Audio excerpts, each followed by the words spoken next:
Aqui no estúdio vamos falar sobre empreendedorismo jurídico e para falar sobre o assunto, recebo aqui no estúdio Viviane Ramone Tavares, advogada. Boa noite, seja bem-vinda. Boa noite, Larissa.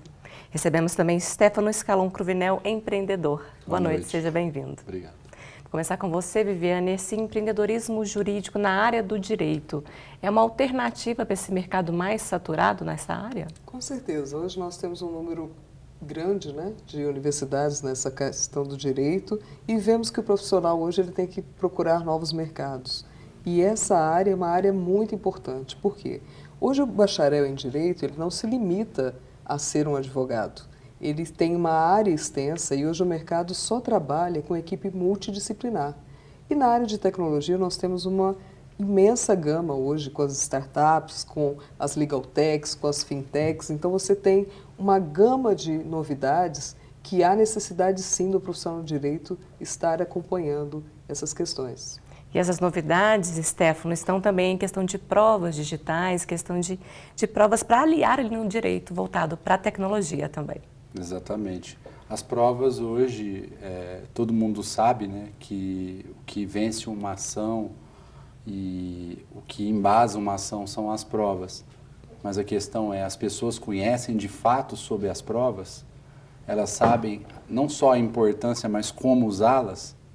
E isso, aliado à tecnologia, ao crescimento da sociedade, acaba que abre um leque de oportunidades para todos os profissionais que estudam, seja do direito, seja de outros segmentos. Então, e quem tem uma vontade, quem enxerga um problema de verdade e pensa, gasta energia e mentaliza que é possível, às vezes entrega uma solução diferente e faz algo que movimenta o mercado. Associa isso às rápidas tecnologias, aos pensamentos empreendedores, aos pensamentos das próprias pessoas e as vontades de resolver problemas da sociedade. Isso culmina, de alguma maneira, em um movimento que ajuda todo mundo. No fim do dia, a gente tem que fazer algo para ajudar as pessoas. E a tecnologia está aí para ser uma aliada de todos nós, temos que aprender a se adaptar a esse mercado e também à parte jurídica. Sim, hoje você tem que pensar que hoje nós estamos dentro de um processo eletrônico. Quando a gente fala em processo eletrônico, a gente pensa simplesmente que houve uma digitalização daquilo que era físico. Mas é muito mais do que isso, Nós temos hoje o CNJ fazendo várias campanhas, nós temos todo um judiciário preparado para que, como o Dr. Stefano falou, se eu tenho uma prova digital, eu tenho que ter um sistema hábil para que você faça essa prova dentro do sistema. Então, hoje nós temos várias soluções de inteligência artificial que têm nos auxiliado no judiciário para que a gente possa efetivar, porque o que é o objetivo do judiciário? É você ter uma celeridade com efetividade. E como que você vai fazer isso? Eu vou simplesmente substituir as pessoas? Não, eu vou usar a tecnologia para que possa automatizar aquilo que não há necessidade de pensamento. Então eu vou fazer que isso se torne um modo mais ágil e para que os profissionais possam integrar esse sistema todo. Realmente. E, Stefano, como que funcionam essas provas digitais, virtuais, para a tecnologia?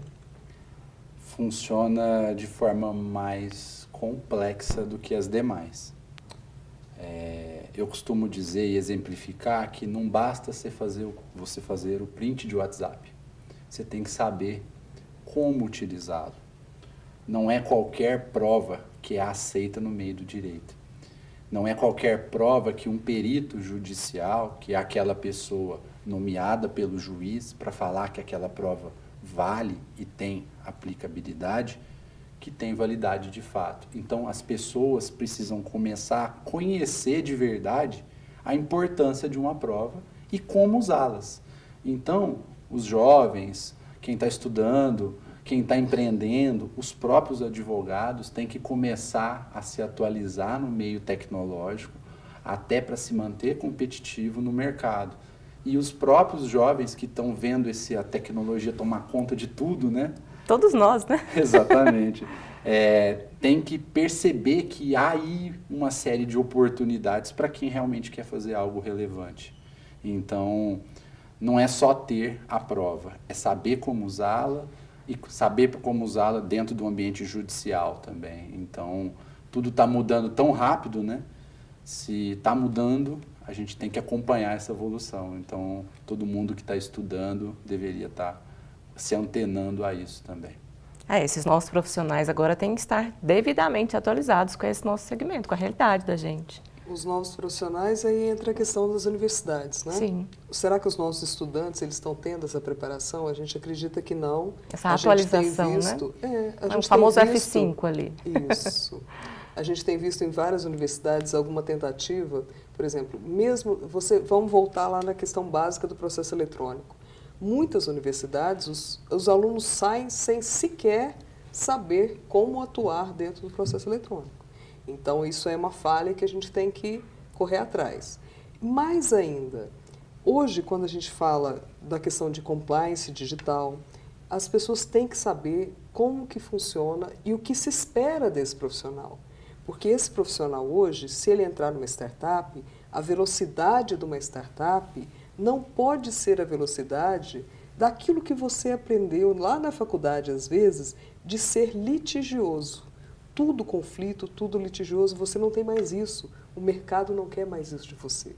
O mercado quer solução e o mercado quer consenso. Hoje nós temos várias soluções, como o consumidor.gov, que é o que nós chamamos de ODR, né? Que são meios que você faz essa questão dessa solução de conflitos sem necessidade de um conflito. Então, esse profissional tem que pensar nisso. E a realidade de hoje em dia, a gente tem problemas de tentativas de golpes no WhatsApp a todo momento, inúmeros tipos de golpes, envolvendo softwares também, que são muito comuns. E como resolver nesses aspectos, nessas startups? As startups, elas vêm para ofertar uma solução inovadora, rápida, tecnológica, para algum problema. Quando a gente relaciona um problema forte como os golpes tecnológicos ou não, a gente tem que entender que o mercado, nessa mudança forte que aconteceu, fez com que o lado não bom da história também modificasse o pensamento. Então, sempre tem um lado bom e um lado ruim, né? Tem que trabalhar isso aí. E aí o que eu acabo dizendo é, se prepare, porque o mercado mudou. E isso vai também de encontro com as provas que você vai fazer sobre aquilo. Não basta mais, nessa árvore de golpe, estar só esperto com relação a isso.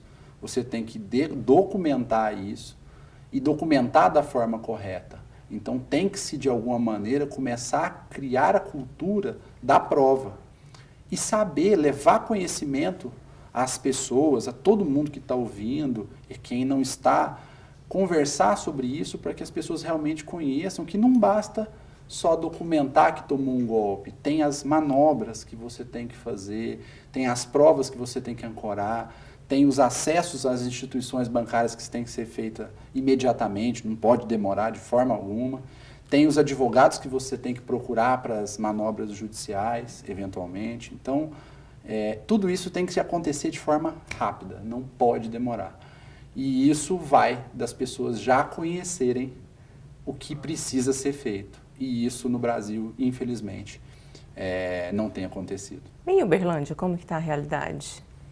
Diria que é a mesma do todo o resto do nosso país. Hoje, incrivelmente, 80% das pessoas, de acordo com o Datafolha, desconfiam do judiciário. Por que será? Será que ele é tão falho assim realmente?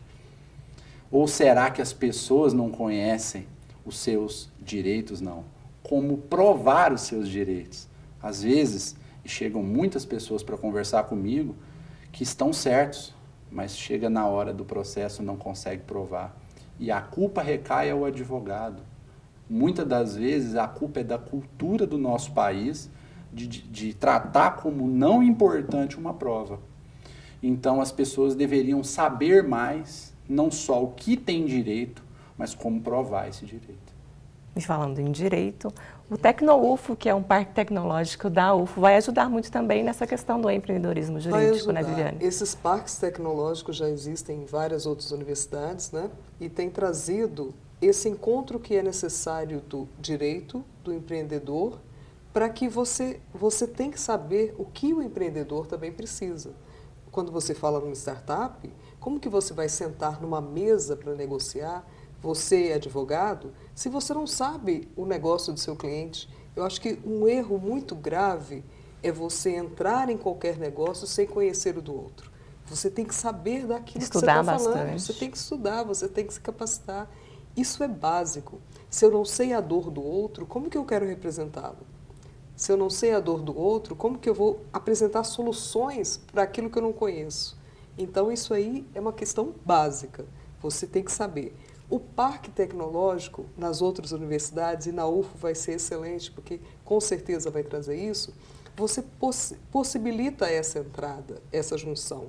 Por exemplo, você pode organizar workshops, trazendo empreendedores, trazendo a questão de governança, né? Então, você já inicia uma startup já com uma base de governança, que a governança hoje também é uma das coisas muito importantes, a questão de compliance, a compliance digital. Então, são áreas, eu digo que hoje as pessoas não precisam se preocupar com o número de formandos, porque é tão ampla a área. Então, as pessoas têm que preocupar com conhecimento, porque o mercado está aí, as oportunidades existem e o parque vai nos mostrar isso, trazendo essas novas tecnologias, com certeza. E falando em novas tecnologias, é importante aliá-las nesses novos segmentos, né, os novos negócios e também se manter no mercado, né? É importante para não fechar logo no começo, como é a tendência de algumas empresas no começo, né? O comentário que eu faço sempre é que a tecnologia ela não é mais, de forma alguma, um segmento, né? Ele é o berço hoje da sustentação da própria sociedade. Para falar de forma um pouco mais simples, tecnologia hoje tem quase 1 milhão de vagas em aberto no Brasil. Olha só. É muito assustador no ponto de vista positivo. E a junção de áreas, tecnologia com o direito, tecnologia com a medicina, tecnologia com as startups. Essa tendência, né? Essa tendência dessa junção de áreas forma profissionais que às vezes só a instituição de ensino não vai conseguir formar. Formam inovadores, formam empreendedores, formam pessoas com vontade de resolver problemas que não foram resolvidos e que normalmente resolvem grandes dores da sociedade. Então, eu, enquanto empreendedor, a missão que eu acordo todos os dias é fazer algo diferente em prol das pessoas. Se você consegue acordar de manhã, levantar cedo, dormir tarde e saber que no fim do dia você ajudou alguém, ou ajudou uma sociedade, ou um pequeno grupo de pessoas, você acorda mais feliz e dorme mais feliz. Então, eu acho que os estudantes das startups, como a doutora disse, a área de governança, o conhecimento é muito importante, mas a vontade de fazer, ela é tão importante quanto ou até mais do que simplesmente conhecer, tem que querer fazer. É por aí mesmo. E falando nesse assunto, as legal techs, todos esses termos, todos esses novos modelos de negócio estão ajudando pessoas que trabalham na área do direito a encontrar essas outras oportunidades no mercado de trabalho. Uma das alternativas é aliar esse direito à tecnologia. Veja os detalhes na reportagem a seguir. Esse advogado empresarial está no mercado há mais de 20 anos e criou um escritório que trabalha com ações judiciais em tecnologia da informação. Ou seja, quando uma empresa pede para a justiça a solução de algum conflito. Nós temos demandas de empresas, as demandas não só para nós, mas no campo de tecnologia de uma forma geral, as principais demandas são empresas de telecomunicações, empresas de prestação de serviço de suporte em telecomunicações, empresas do campo de internet, empresas de software, de gerenciamento de empresas, gerenciamento de tecnologia, todas essas empresas que criam conteúdo tecnológico físico, hardware ou mesmo digital, o software, estão sujeitos a esse tipo de ação judicial. Esse é o chamado empreendedorismo jurídico, que, segundo ele, significa trabalhar de forma organizada, pensando em todas as etapas administrativas e de gestão. Você tem que conhecer seus custos, você tem que ter sua margem de lucro, você tem que saber cobrar honorários, você tem que ter uma padronização do seu escritório, das pessoas que neles trabalham, das peças que você faz, dos contratos que você cria, dos pareceres que você emite. Tudo isso tem que ser padronizado, criar uma identidade. Você tem que ter qualidade de atendimento, tratar o seu cliente como pessoa. Como cliente, sim, ele tem obrigações contratuais a cumprir com você? Tem, mas ele é uma pessoa. Conheça o seu cliente, ofereça um café, uma água, converse com ele. Dê segurança para ele, faça com que ele saia do seu escritório se sentindo bem, ainda que o problema dele não tenha sido resolvido. Nós não vamos ganhar todas as ações judiciais, não, porque senão não tinha uma ação judicial, tem um lado e tem o outro. A única forma dos dois saírem felizes é através da celebração de um acordo. Se não for através da celebração de um acordo, alguém vai sair contrariado. Mas o fato dessa pessoa ter eventualmente perdido uma ação judicial não significa que ela tenha que perder a crença em você como advogado, não. Prestar serviço de direito em novas áreas da tecnologia é uma das formas de gerar mais oportunidades no mercado. O que eu sinto de fazer é a área pública, mas assim, é porque muita gente fala que está saturada, a área privada, assim, mas sempre quando a pessoa investe, estuda, tem um campo para seguir. Isso acontece porque o Brasil tem o maior número de faculdades de direito no mundo. São mais de 800 mil estudantes, de acordo com um estudo da FGV, com a Ordem dos Advogados do Brasil, a OAB. Com tantas pessoas para entrar no mercado, a solução é gerar novas oportunidades de negócio. O Rodrigo já está se beneficiando dessas novas empresas que estão surgindo e que aliam direito e tecnologia. Depois que o lugar onde ele trabalha trocou os acordos de papel pelos digitais, houve a necessidade de contratar uma empresa que pudesse garantir ações que evitam diversos problemas no espaço online.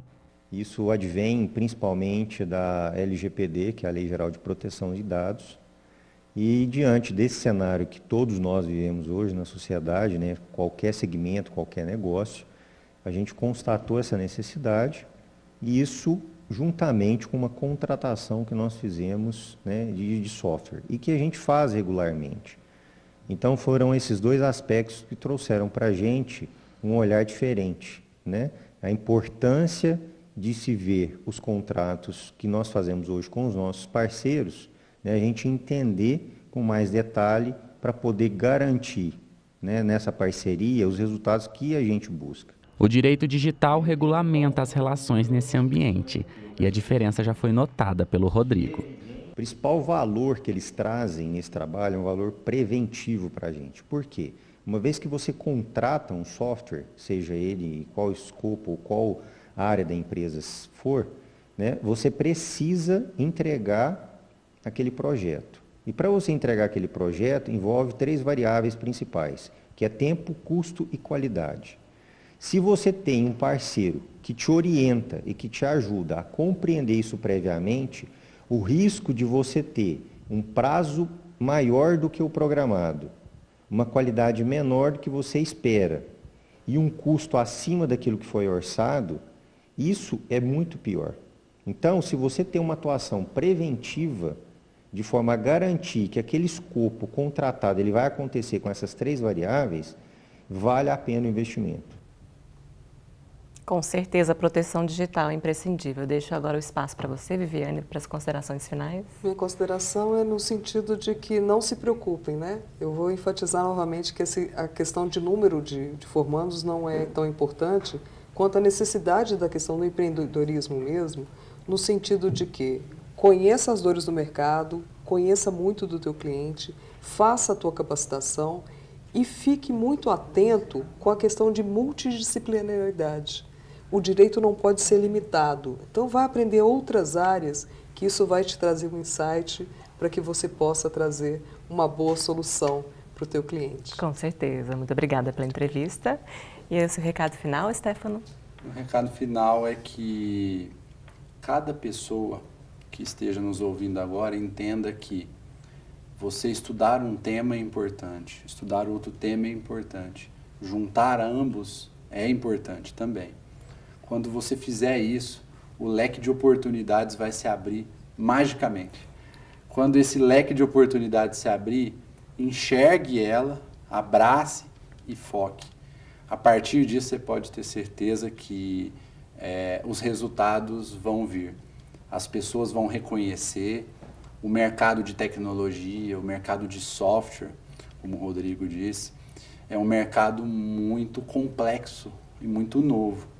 E os clientes que compram e têm a necessidade de tecnologia, muitas das vezes compram de olho fechado.